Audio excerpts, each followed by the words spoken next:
আজকে পেঁপে ঘন্ট রেসিপি বানালাম। রেসিপিটা একটু দেখে নাও বন্ধুরা। চিংড়ি মাছ দিয়ে বানালাম আজকে।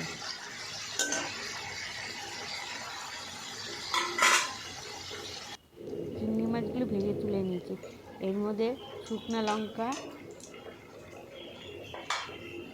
আর যে যেরকম ঝাল খাবে সেরকম দেবে। আমি একটা তেজপাতা দিলাম, আর জিরে আর আদা দিলাম।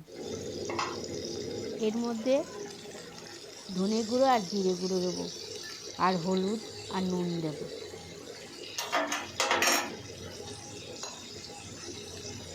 পেঁপেগুলোকে আগে ভালো মতো সেদ্ধ করে নিতে হবে, ছোটো ছোটো কেটে কেটে।